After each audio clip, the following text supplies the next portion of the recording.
system from our 2022. We could also pass that around. That's a little bigger though. If you'd like to take a look at a subsystem, it's completely modular. Yeah. Okay. I think we can begin then. So this presentation is basically just going to be an overview of the robots we built for the last 2 years. So the 2020 robot, which only ever competed in some off-season competitions, never got to competition, unfortunately. And then the 2022 robot, which went to Einstein, or not, didn't go to Einstein. It went to Turing and was second in Turing. So yeah, despite not winning a regional, which was pretty kind of crazy. Yeah. We actually placed the best in World Championships. Yeah. We were 3rd seed in both our regionals, and we ended up in 2nd seed. Yep. All right, so I'm just gonna go over like intro, I guess. I'm Matthew. I'm a senior. This is my 4th year on the team, and I'm like a mechanical person. I guess that's my like role. Hey, I'm Milind. I'm a senior. This is my 3rd year on the team, and I'm software captain. Hello, I'm Lara. This is also my 3rd year on the team. I'm a junior, and I'm the entrepreneurship president.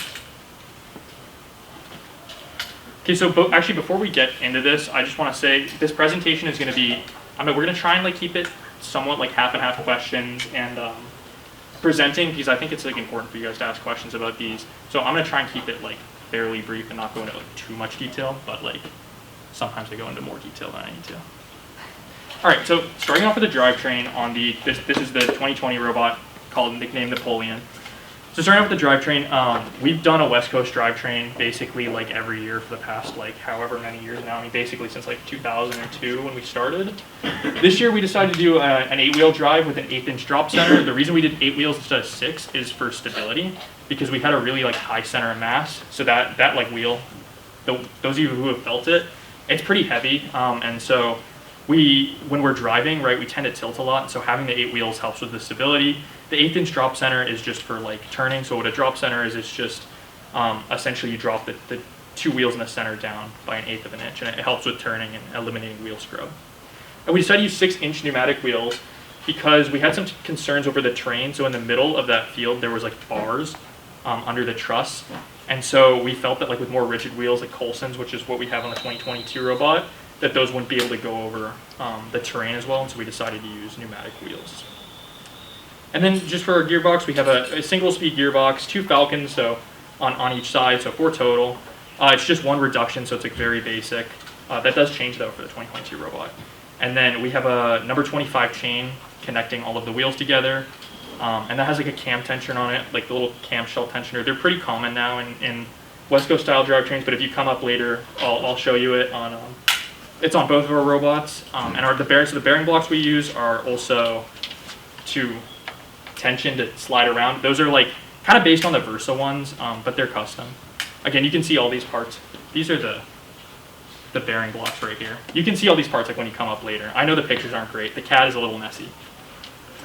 And yeah, so we have 2 sensors on our drivetrain, 1 on each side, and these are called incremental encoders. They are optical encoders that basically tell us how much the wheels are spinning. And this allows us, this is one of the factors in telling where our robot is on the field, so we can know how much the robot moved. Yep. So moving on to the intake and serializer. I kind of like group these together because they're like part of like the same system, I guess. They kind of work together. So our intake is just a standard 4-bar linkage, but it's motor driven. There's no like surgical tubing on this. It's all controlled by motors. So it's a bag motor on a Versa Planetary. I'm not entirely sure what the ratio is, but I could pull it up later if anyone's interested. And so if you don't know what a linkage is, it basically converts rotary motion into like linear motion. So yeah, pretty standard stuff there, but we also have this like big box structure you see there. So that's kind of where this interface is better with like the serializer. So the serializer, which is this thing down here, has 3 rollers on either side that go down. And so these rollers will like spin inwards. So when the ball like comes in from the intake, it'll go like down towards, there's a belt over here, which I'll talk about later with the tower. And so these balls will come in through the intake. Sorry. And then they'll pop around here. We have obviously like the box here, the box design on the 4-bar to like keep them inside so they don't like bounce out. And yeah, they'll all like, you'll have like 5 balls popping around in here. They'll all start like rolling down here though, so we can get them through the tower. One more thing I want to touch on though is the materials we use. So we use Lexan for like most of these parts, as you can see here. Like majority of that is polycarb. Polycarb, Lexan are the same thing. Honestly, I would not recommend using polycarb for some of the bars in the intake. If you've seen our third robot actually this year, we're using an aluminum like front bar because we had a lot of issues with it like snapping, especially like Madtown. So yeah, that was like maybe a bit of a design oversight, but yeah, we've improved now. So Yeah, and then on our intake, we have two different types of sensors that tell us how it is moving outwards. One is called a potentiometer, and this is a little less reliable, and we just use it to figure out where the zero position of the joint is when we turn on the robot. Whereas we also have an absolute encoder, which tells us the position that the joint is outside, and it's a little more reliable. So we're going to use that more when we are trying to figure out what the position of this joint is. Yep. okay, so onto the tower and flywheel, I guess. We'll start with the tower. So the tower, so once obviously the balls have been serialized and they start getting fed into this belt here, there's a falcon that'll drive this belt, and so the ball will like rest on top of it. You can see it right here.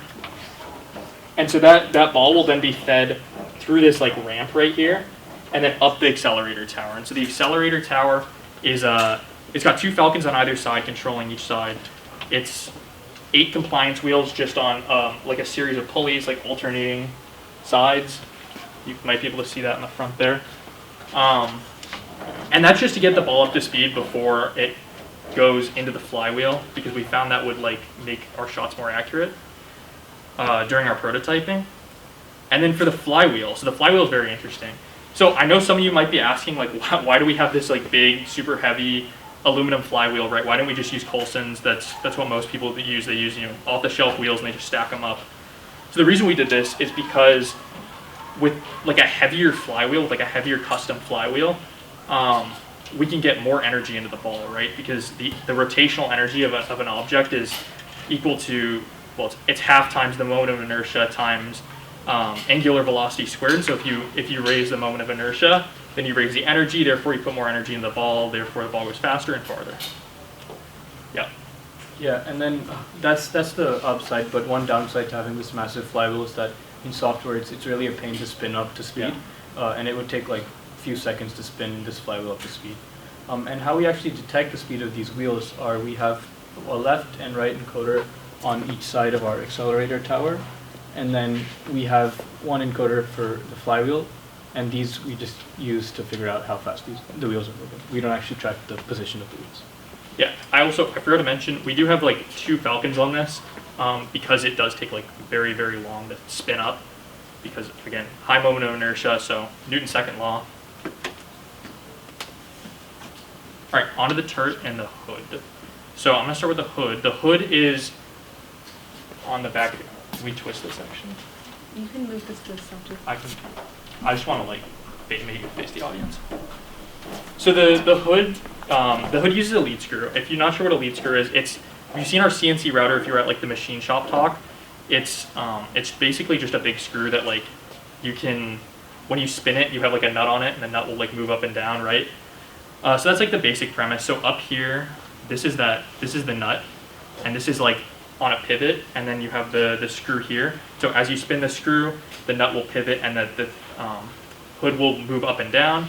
And so this mechanism is really good because lead screws they're more precise than a rack and pinion. If you saw our 2017 robot, our hood is a rack and pinion, but that's not as good because, first of all, like machining those are hard, so you kind of have to 3D print them, and then you have like a 3D printed gears, and 3D printed gears are awful, and you get a lot of backlash on it. And this is something that you need a high degree of positional accuracy on, and so like using a lead screw is much better. And then for the turret, so the turret, this is a pretty cool design for the. It's fairly common. 4414 did this year. So the way it works is you have like 8 V-groove bearings in a circle, and then you have this like specially milled plate. I don't really have a good picture of it, but this is like tapered on the top and bottom, so it's like a V shape. So it's a circle, and then you got like a V going around it. And so these will slot like right into those V-groove bearings, allowing it to not only be like constrained by them, but to like spin really like easily. And then that plate connects to a Delrin gear. So Delrin is it's a pretty soft plastic. It's easy to machine. which is like why we chose it, and we didn't want to use aluminum because like we already have way too much weight up there. It's already kind of unstable, and also we would have gone over the weight limit. We already did go over the weight limit with this robot, but we would have gone over even more with that like if that gear were aluminum. So that's like this gear, if you're wondering, this big gear here. And so the way that's controlled is there's a turret gearbox. The turret gearbox is like over here. It's kind of hard to see, but I think we have one Falcon on that, and so that spins the shaft, which goes all the way up to the top. And there's like this special 3D printed part. I think it's there, It's right? right here. Yeah, right here. So this is pretty cool. So we pressed dowel pins in this thing, and so the dowel pins are like what is like pushing on the gear. It's like our makeshift gear there. I think the reason why that's better is because it's not as sharp, right? Like a normal gear is pretty sharp. The dowel pins are really like smooth, and so it's not going to cut the Delrin. Whereas like, if you had like a standard steel pinion, it might. And so it basically like means you get like less wear over time, so less backlash, more accuracy. That's basically it. Oh, sorry, it's a mini sim at the bottom. We replaced it. It was a Falcon, but we had some control issues. So Yeah, and so to figure out where the positions of these are, for the turret, we use a less reliable potentiometer just to figure out the initial zeroing of where it is when we start the robot up, and then we have a more reliable absolute encoder that's going to help us figure out how it's moving.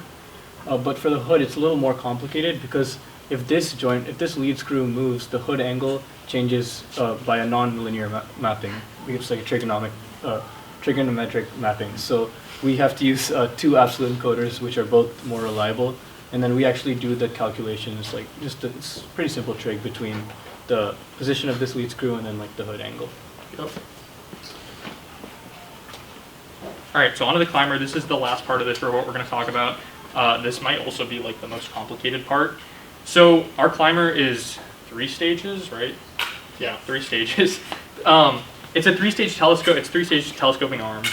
We have round tubes. The reason we use the round tubes is because we thought we could just use like bushings in between like every level and just make it easier and not have to have like a carriage or anything with like bearings on it, like the Animar climber has, which uses square tubes. But that didn't like end up working very well, so we kind of had to go back to the drawing board. Had some like these like bearing carriages here.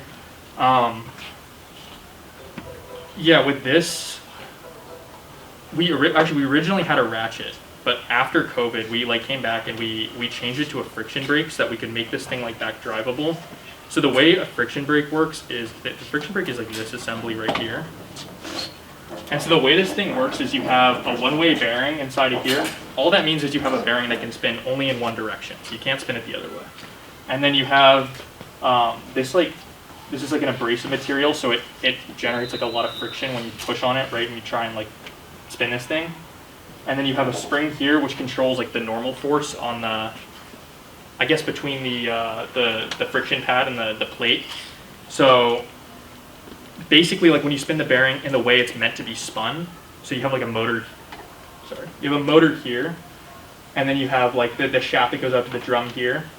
When you spin it the way it's meant to be spun, right, friction brake is not activated. But then when you spin it the other way, it's like a clutch. It activates, and it spins against the this like abrasive part starts spinning, and so there's a friction there, and that like basically like when you have the robot just hanging there, it stops it from falling, or it makes it fall a lot slower. And then I'll talk about the rigging quickly. The rigging, so this is actually rigged cascadingly. I feel like on a lot of elevators now, it's like they're just like one stage, so it doesn't really matter. But since this is like a multi-stage elevator, we rigged it. So the difference between cascading and continuous rigging is that with the cascading rigging, you have 1 string per stage. And so when you pull on that, like when the constant force spring pulls on the on the string, it's like it only has to pull like 1/3 of the distance, right? And so with a cascading mechanism, it goes up all at the same time, whereas with a continuous, you go up like 1, 2, 3. This is just 1, 2. If that makes any sense. Yeah. So essentially, like the advantage to that is it's like it takes like 1/3 of the time, but it's like it also has like less like lifting force. So for like an elevator in like a game like 2019 where you have to have like a big carriage to like lift the discs and stuff, it's not as good. But for something like a climber, it works perfectly because you need that to go fast and you don't have anything you're lifting. So yeah. And then, so for all of the other joints, right, we had sensors, and we used the sensor data in something that's called a Kalman filter to figure out the actual position of each joint, and then figure out what voltage we need to get to our goal position. But the climber is actually really simple. It has no sensors. We just send a voltage and make it go up. In our 2022 robot, we did a little more complicated stuff, but here, the driver just had to stop pressing the button when it was too high, otherwise it would break. Yeah. Okay. We can move on to the 2022 robot now. So 2022 robot, buckets. This is the one that did compete in Houston. Do we want to bring it up this time? Yeah.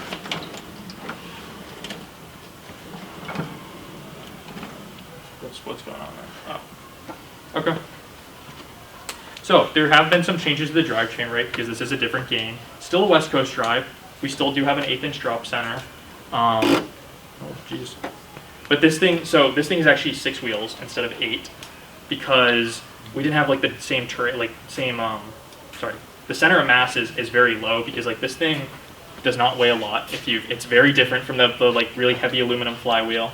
And so since it has a low center of mass, like we don't care about stability as much, and so we'd rather have the 6 wheels so we can get better turning.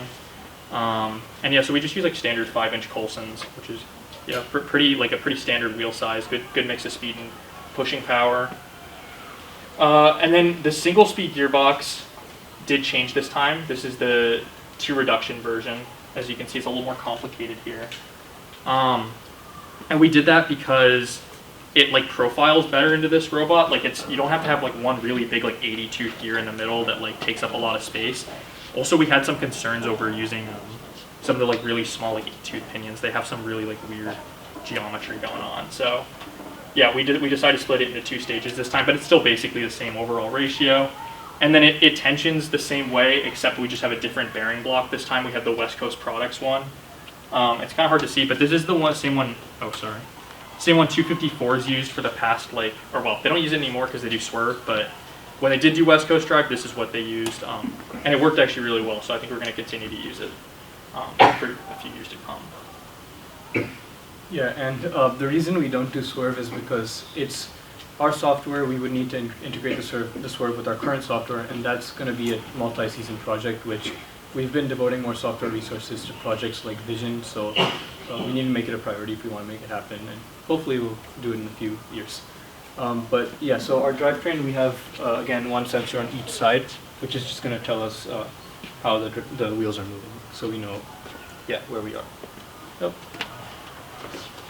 Okay, intake. So this intake is also different. This is a single bar intake. It's inspired by our 2016 robot. Actually, this like whole arm part here is like basically identical. There are a few different things. Obviously, there's Falcons now. We didn't have Falcons in 2016, but yeah, it's a very, very similar design. If you've seen our 2016 robot, which is in the lab. We have I think we originally prototyped this. Lara did more prototyping, so maybe she wants to talk about this. But yeah, do you want to talk about the prototyping? Yeah. So intake took a lot of prototyping to get to where we are here. We tried different wheels. When we're prototyping, we like to test different game conditions. So we've seen matches, things happen, so we want to test different speeds, robot coming into it, what is going to be the most robust. Especially since the intake is going to be extended out of frame perimeter, we wanted to be able to take those hits and then adapt to it. So if you take a closer look, we actually attach the outer aluminum bar to the shaft. So when the outer bar does get bent from maybe a particularly hard impact, the shaft bends with it. So it does not jam up our roller, everything bends. That may sound terrible if everything's breaking on you, but in turn that just still continues the function of the wheels. So it can still operate and there's nothing coming into it and just rolling freely.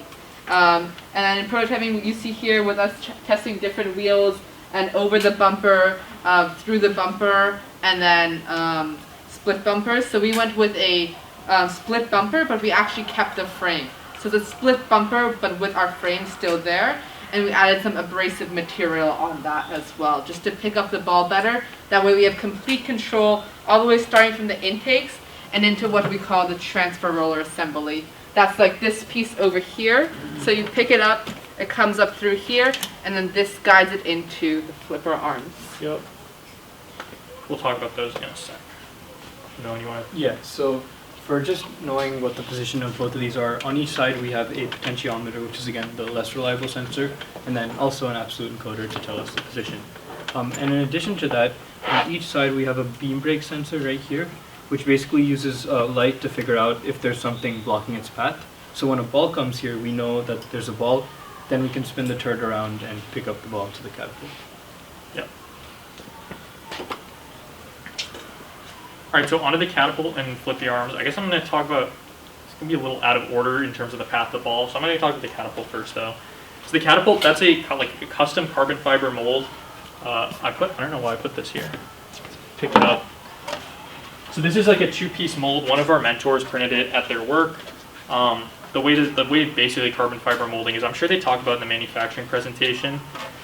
You lay like a sheet of carbon fiber out over your mold, and then you epoxy it. You put it in like a vacuum bag.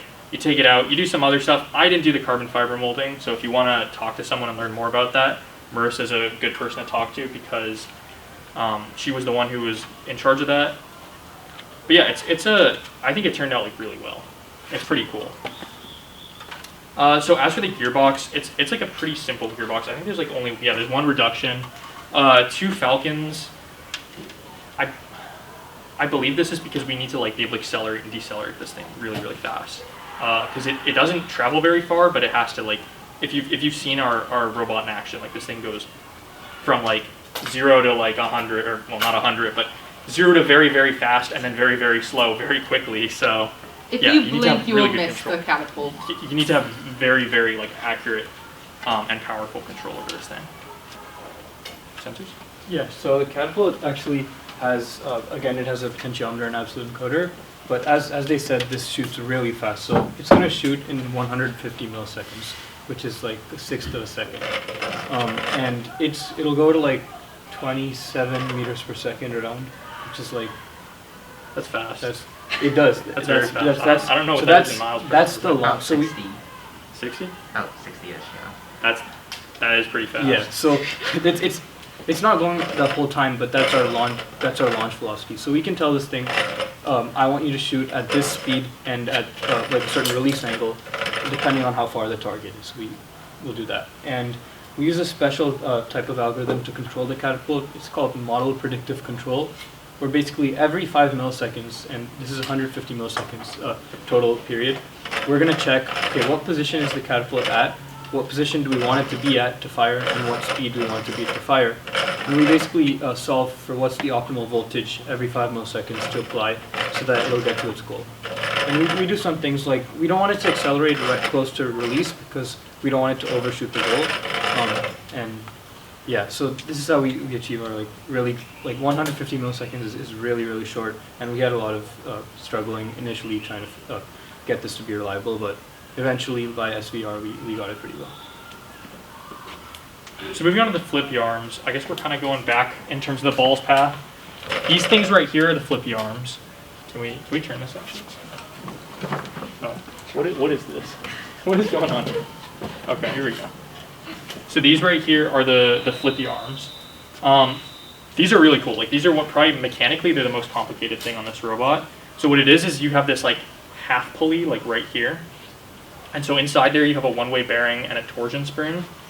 And so the way this works is you have one motor and you're getting like multiple degrees of freedom. So when you spin it, again, in the way the one-way bearing is allowed to spin, you just spin this belt here. So you can feed the ball through, right? But in order to get that ball there in the first place, you have to open it up so you can like clamp onto it. And to do that, you spin it the other way, and then it spins that one-way bearing the other way, moving, which moves like the whole mechanism. And so you have a torsion spring there also to reset that, so that it'll go back the other way. So you can clamp onto the ball. It's kind of hard to like move both of these, and then you can spin it the other way to feed the ball onto the catapult and hold it there. So pretty cool like mechanical system, and a good way to get multiple degrees of freedom from a single motor. Yes, this one motor controls 3 degrees of freedom. 3 degrees of freedom. Yeah, and so for the flipper arms, we just have the less reliable potentiometers on each one because we don't actually use a control loop, we just send them a voltage. And they don't have to be the positions don't have to be as reliable. But we also have a beam brake sensor right here, So when the ball gets past this sensor, we know that it's seated in the catapult and we're ready to fire. Actually, one more thing about the catapult, which the moment of inertia like actually does not matter. What matters more is the drag. Because this thing actually, because it gets going like so fast and it's such a weird shape, you actually like get quite a bit of drag on it. And I'm not sure how much it is, but yeah, in software we actually treat it as if we give the ball mass, but we treat it as if this catapult is massless, like in software. Yeah. That's been working better. And then with the catapult, we have a driver camera. Do you want to talk about how that works? Yeah, sure. So we have a Raspberry Pi right here with the wide angle camera, and it serves two purposes. One is the drivers can see if there are balls, but the other thing is that it detects the ball color. So if you see here, we have red and blue tape right here. So basically, we didn't want to go through another color detection algorithm that has to see how the lighting is in the room and adjust. So we just said, okay, we're going to put red tape, blue tape. If we have a ball, we'll compare, is it very close to the red tape or is it very close to the blue tape in color? And then we know what the color of the ball is. And if it's not our alliance's color, then we're just going to spit the ball out. So this allows our drivers, they can just drive into a big pile of balls. They'll just spit out the wrong color balls and then they can shoot the actual balls. Alright, so the turret is probably the most hidden subsystem. It's what allows everything up here to move. If you take a look up here, this is the CAD port. It's covered by a wooden panel with a bunch of access holes so we can get to it. We have a IGUS chain that gets all our cabling to above the turret. And then the gearbox has two reductions and the belt is underneath. One thing about this is we did take special care to put the sensor shaft separately. That way it was more serviceable. And we have a potential, or you can take sensors. So basically, just like our intakes and the 2020 turret, we have a potentiometer, the less reliable sensor, and absolute encoder. And that's going to tell us where the turret position is.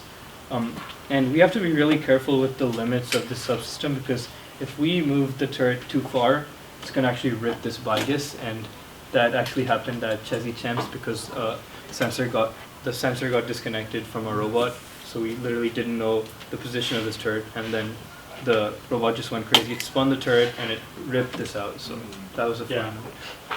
Yeah, that was one of the worst, I guess, incidents we had with this robot this season. I think We were able to fix it. we did fix though. it. Luckily. And that was definitely a test of how our pit crew operates. Yeah. And then as for this part right here was lathed on our machines in shop, which was definitely one of the larger things to manufacture. Yeah, that part actually set off the fire alarm, I think twice, because we had to put a bag over the smoke detector. We had to call the fire marshal and ask that was okay, and they let us do it. So yeah, that was an experience. And honestly, manufacturing that whole thing was, because there's some really thick plates here. This is a 3/8 inch thick plate. So yeah, it was a lot of really cool machining. And I guess we didn't talk about how this is driven. There's a really big pulley. It's a 2-part pulley that's gets screwed together, which is under here and attached to this thing. And that's in a Caden bearing. It's called a slewing ring bearing. Caden is just I think the manufacturer. But it's this massive bearing. So instead of having those V-groove bearings, there's individual ones where you have to change the pressure between the bearing and the plate. You can just have one, you don't have to deal with any of that stuff, and it's honestly a lot simpler. But we did have some issues with the belt slipping on the pulley, although it's pretty easy to just re-zero it, because after the match you would just spin it back to where it's supposed to be and re-zero it. And you have to do that much, versus if you had a chain and the chain snapped, because the chain, under that much tension the chain would snap, it wouldn't slip. And that would be really, really bad. And it probably would have snapped several times this season.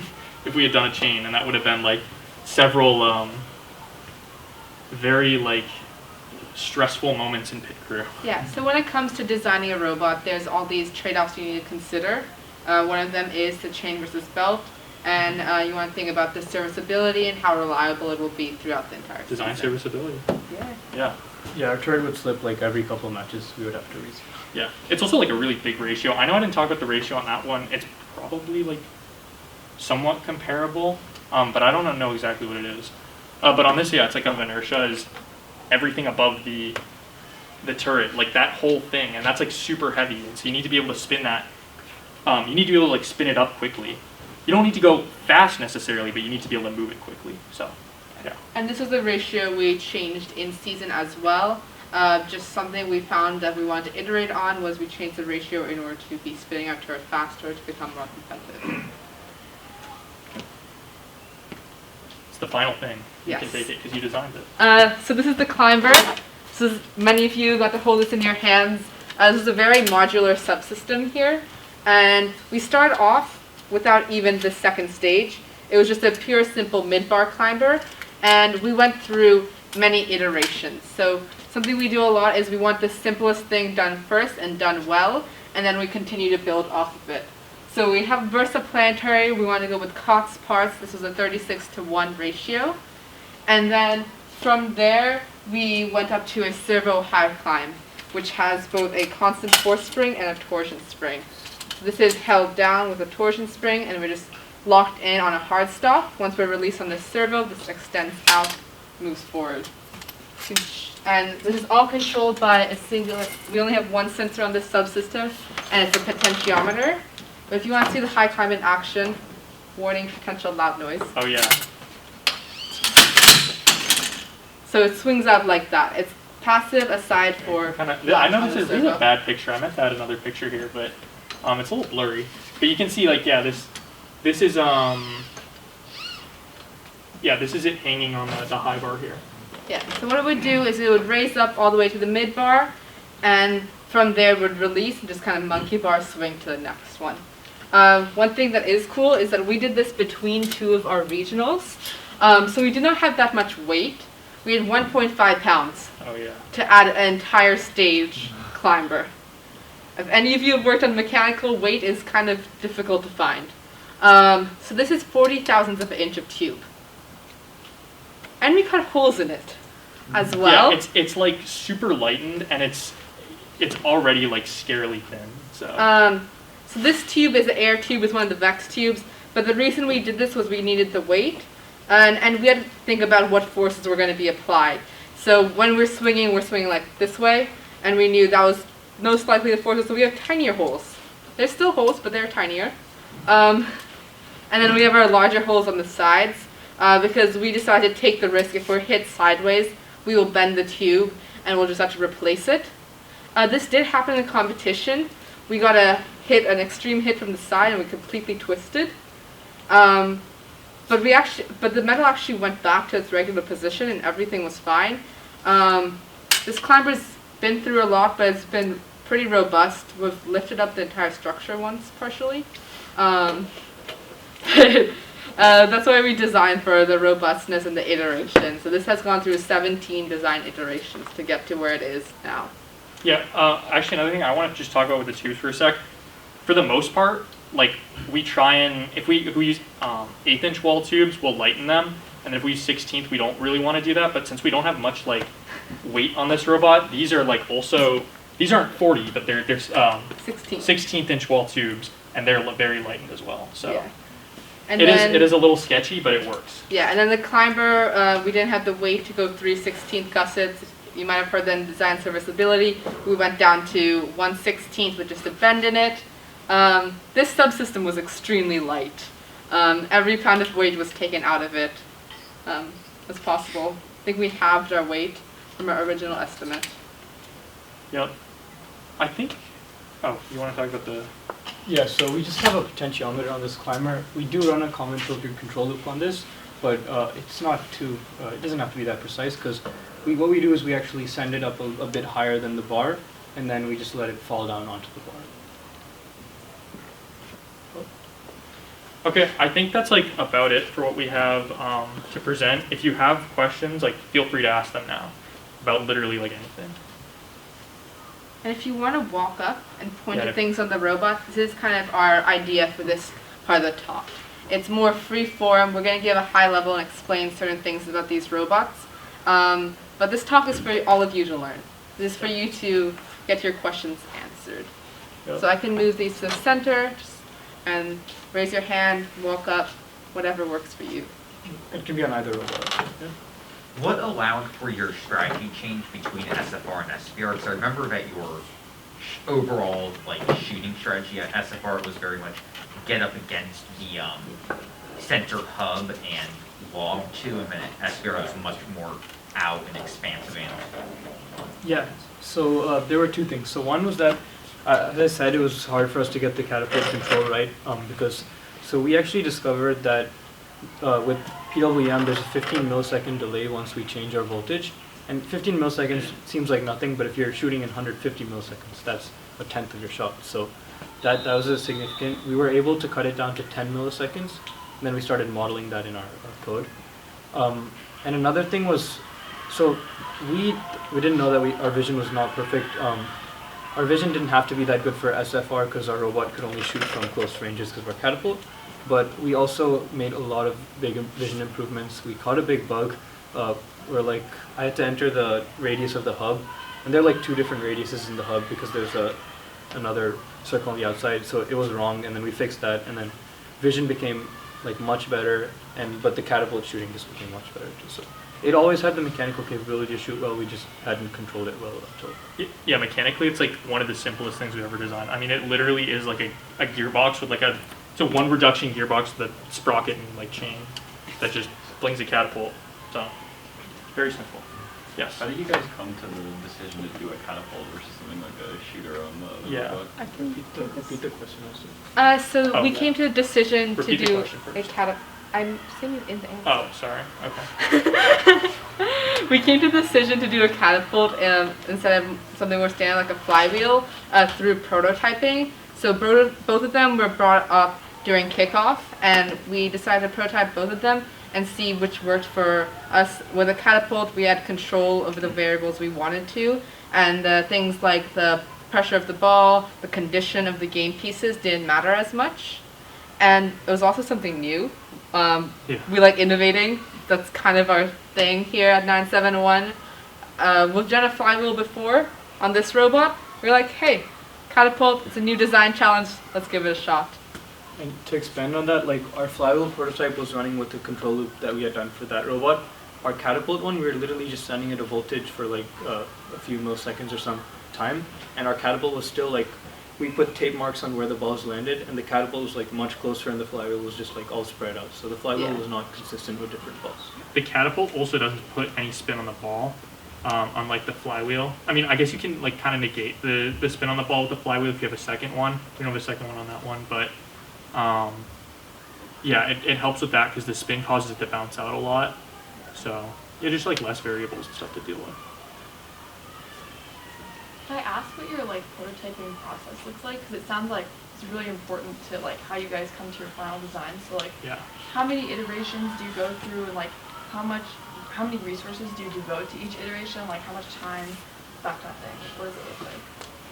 So we don't prototype everything, right? We prototype the things mainly that are actually like interacting with the game pieces. So we prototype things like the intake and the shooter, but we don't like prototype like we don't really like prototype like a turret or a climber.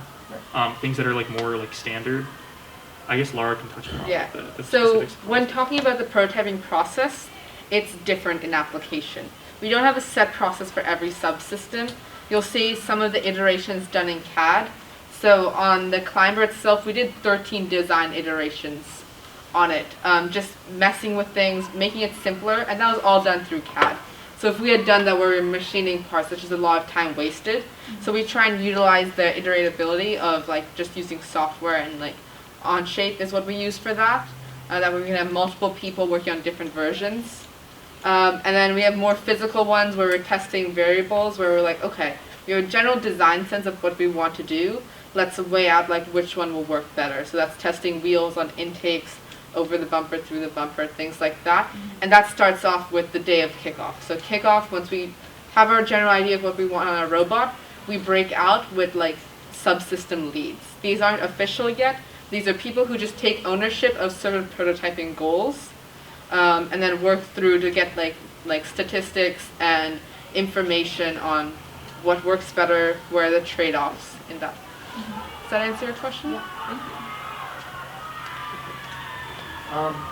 Well, now there's no more 6-week build period, but time time-wise, from kickoff to final thought, and you talked about iterations. Where did the iteration fall within that timeline, and how much time do you have for those iterations? So iterations fall in our timeline throughout the entire season. We start iterating with our original design idea, and we continue to build on it throughout the season. But a lot of it happens in between competitions. We see what works in our first regional, what doesn't work. Then we're like, okay, we now know the importance of this. We now know what other robots are doing. Like, we saw that we could even be more competitive by going for a high bar and still get the ranking points. For us, it was a concern over if that was even worth it compared to a mid bar for the added complexity. And we saw the need for those ranking points in order to get higher up in competition. So we made that iteration, those design decisions. Does that answer? Sort of, and then like before your first regional, yes. You have, well, like I said, in the past, it was 6 weeks, now it's like 10 weeks or whatever, right? During that time, do you have what you call, you freeze a design and say, okay, we're going with this, and what part of it, or you just keep? I wouldn't say we necessarily hit a freeze button. We do manufacture something. At a point, we have our design review, we finalize CAD, and that's when we start manufacturing. And if that does not work, we will go back to the drawing board. So it's a constant loop of, okay, here's our design. We have our schedule where we set to have a CAD deadline, a manufacturing deadline, and an assembly deadline. But if something plays out and it doesn't work, that just forces us to just go back to the drawing board and just start the process again. Yeah, for this shooter here, we have like a lot of revisions that we did throughout the season. So we manufactured. I remember because I was the person who did the router that season, so I was doing like most machining on the CNC machine, and so I remember having to do like make a lot of like these different plates for the hood because we just kept making new revisions. Like we would have one, we would manufacture it, we would test it, and then we would just keep building more. And that's something that's like really easy to iterate because it just like bolts in right here to this to that like V-shaped plate I was talking about that rests in the V-groove bearings. So we just try and make things that are like easy to iterate on, and especially for like a mechanism like the shooter that like is going to get iterated on up until like the last minute. So yeah. Because I know that in the past, and that's probably happened with all other teams. 1 week or 3 days before your first regional, you're frantically trying to get stuff done, right? Yeah. So, okay. So, great. You guys always have some very great, innovative designs. Thank you. All right. Any more questions? Yeah. When you're talking about designing the intake, you mentioned that you wanted the bar, when the bar bends, you want the shaft to also bend. Could you elaborate on that? I got this. So it's this mechanism right here. When you're talking about both this and the shaft bending, the reason we did this is say if the outer tube bends in by getting an impact, that's going to run into the wheels. And then the wheels are going to be stopped by that being in its way. By connecting these two, when it gets hit, both of them get bent, and now they're no longer colliding. So it's going to be a slight arc, but the wheels are still able to rotate and intake the balls. Does that make sense? So this is connecting the two. So you have a V-shaped intake roller rather than a straight bar intake. Yeah. It hasn't got to that dramatic, but it's a more it's U, a mild it's both. U. Yeah, it's a. Yeah. Yeah, but we had to replace these pretty frequently, like throughout the competitions, because at least originally I think we had 16th wall tubing on the front, where the foam is. Yeah. And so that would get like really bent and really banged up, and so I think we replaced that with 8. And that was like better, but there still is some like bowing on the front. So, yeah. So if you guys are constantly iterating the entire season, and you're noticing that this intake keeps getting broken, why was the decision not made to iterate on the intake? We iterated to a thicker wall thickness, Yeah. but part of it is we don't have the weight. Since there's dual intakes, we can make it more robust, but every design choice we make to make it more robust increases the weight, and then that's multiplied by 2 due to the having 2 of them. So we decided to have a simpler design which we could make spares of and switch out. So also part of it was us being picky. Like in competitions, we just want to come into elims with like the best robot we could, which often led to us like not going in with bent intakes. While those could run and while those could pick it up, it would just be a lower efficiency. Yeah, also in our like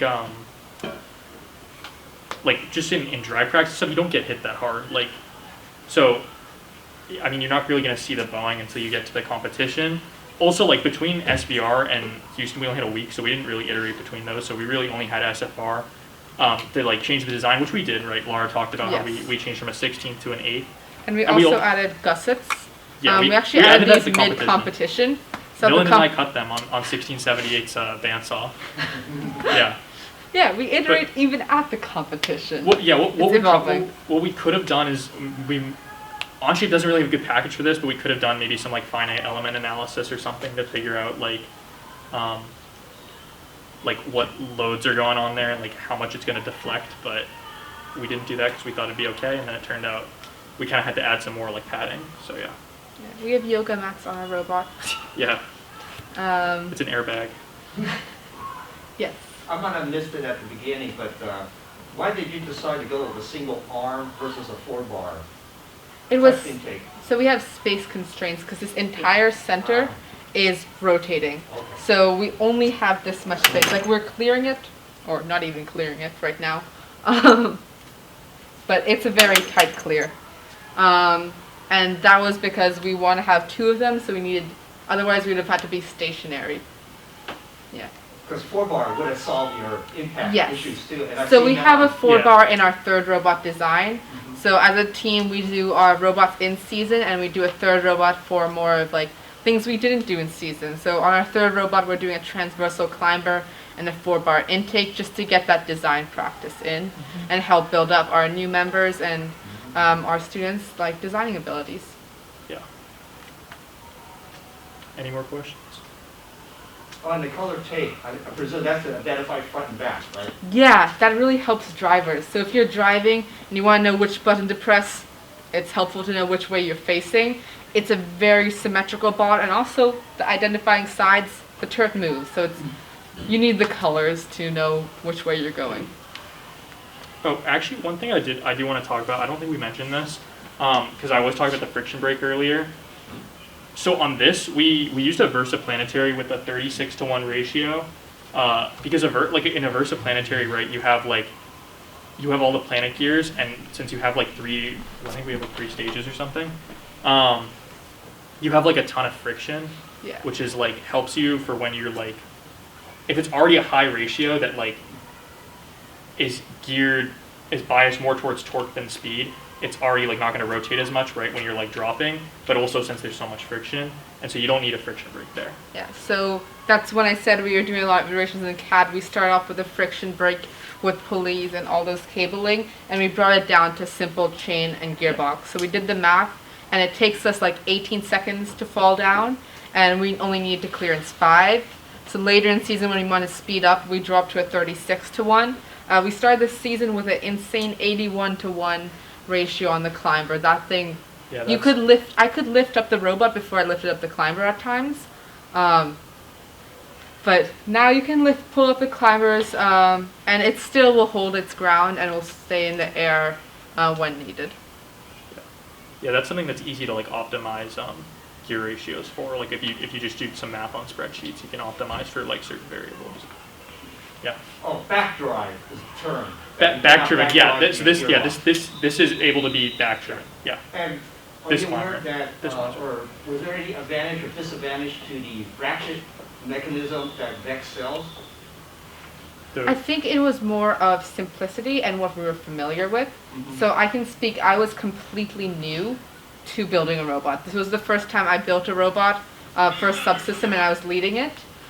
So we were thinking more in familiarity, what could be done. This was like entirely underclassmen who had no experience. So we wanted something simple that we could execute on. So there's a lot of like tools we were familiar with. Yeah.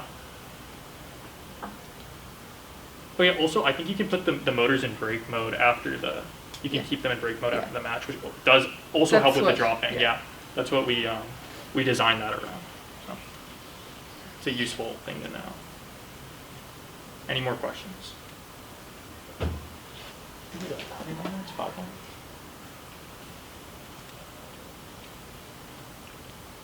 Well, so I just see that the climb is like sort of attached to that turret. Is that just for like clearance issues? Like if you just had them, because you want them to be sort of in the center, or the climb to be in the center for Yeah. the center mount and stuff. So is it just attached so that it doesn't have to hit like collide with the shooter? Yeah, it's there's a no lot space. it's a lot of packaging. So we have our gearbox for the climber actually inside a tube. This is because everything is rotating. Yeah. Yeah, we wanted to put it, I think we wanted to mount it actually like on the tubes or something, but we just did not have space. This is like a really space tight robot. We even had issues like with, I think Lara was talking about this earlier, with like this rubbing up against the grip tape that we had here. Or the Velcro, it was Velcro. So everything had clearance at the start of the season. As you know, with wear and tear, things got hit and clearance was like, this robot kind of smushed. But yeah, the main design constraint here was we have everything rotating in the center. Yeah. So with all the like iterations you made, what are some of the biggest like compromises or concessions you have to make that you can get into the final robot? If any. On both of them, or just like on one in particular? I guess. Just like, Yeah. what's the stuff that we like didn't see? Well, for this one at least, like we were talking about this earlier, like we had to make a compromise, range versus speed, right? Since this thing is so heavy, it's really hard to spin up, but it also gives you more range because it's heavy and it has more energy. And that turned out like to kind of be the wrong philosophy, because most of the teams that did well in that game shot really, really fast. Now, they were also accurate, but they shot fast and closer. We shot from super far, like we shoot from the other side of the field. Yeah, so this was designed so we could shoot on the other side of the color wheel. Since we weren't a trench spot, we couldn't go underneath. So our thought was, okay, we can just shoot completely from the other side. And while we could make those shots, it took us time to make them. And we were running full field cycles, which caused us to have a top-heavy robot, which caused precision on drivers to be high. So basically, if you didn't stop really cleanly, you had the potential for tipping, and that wasn't optimal. Yeah. And then for this robot, one thing on this that we this one was the color sensor. Like, we did a lot of iterations for this, the hood and the shooting, and we had an idea to do the color wheel, but we just didn't have enough time for that. Oh yeah, on the cat actually there is something, like when we release it, you'll be able to see it. It was like a unicorn horn that came out like here, and it would just like contact the wheel at an angle and spin it. It was like a super simple mechanism. It was like 2 3D printed gears inside a little 2x2 tube, and then it was like a bag motor. So. But I don't think off seasons had color sensors or the Yeah, color wheel. Chesy T54 got rid of it because it's just kind of a dumb thing, and no one actually really like spent time doing it. So, yeah. And then software-wise, as I mentioned earlier, like swerve is probably the biggest thing we've had to sacrifice, because we're trying to get really accurate vision and controls, and we just haven't put the effort to do swerve. Yeah, we have a really like robust West Coast drivetrain, and it works like wonderfully for the most part. Right, there are some games where having swerve is a bit of an advantage, but it's not every game. And like if you have a good driver with a good West Coast drivetrain, like you can do just as well as someone with a swerve. Yeah. Did you talk about the driver station, or that's something else? Or Oh, how our driver station works and are you stuff? still using the wheel? Oh, we should have brought that in. No, so I we can- use a pistol grip. If you want to go get it, you Yeah. can. One of our students is going to go Obviously, grab it. How our driver station works is it is a button board where it has a bunch of buttons for all the manipulation. And then for driving, we're no longer using a wheel. We're using like a pistol grip. So it's something you hold in your hand. You have a trigger. Push it one way to go forward, pull it towards you to go backwards. And then you have a wheel on the side, and that's for turning it. You can make your wider turns, and there's also a button on the pistol grip to make a quick turn. So that's when you turn in place.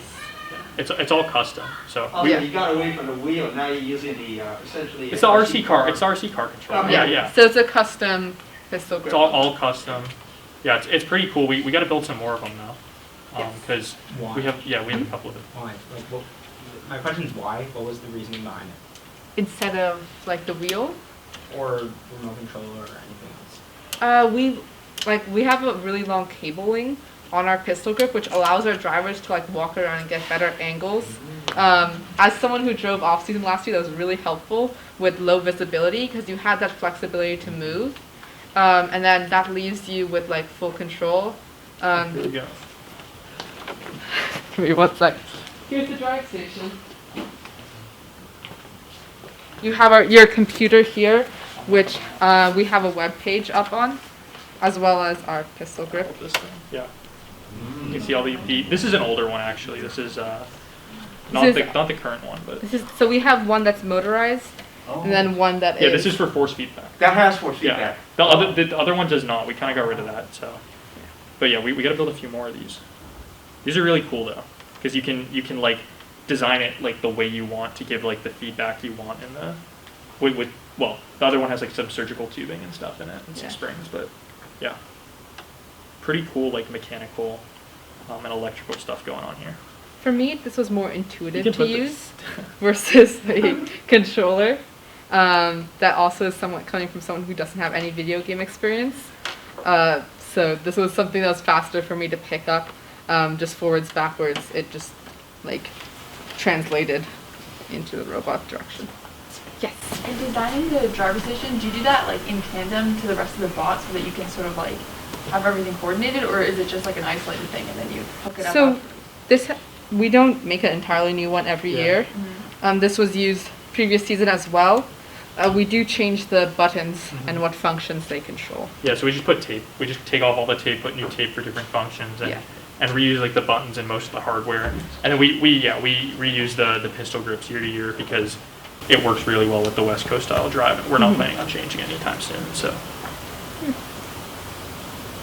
All right. If there are no other questions, we have reached the end of our time block.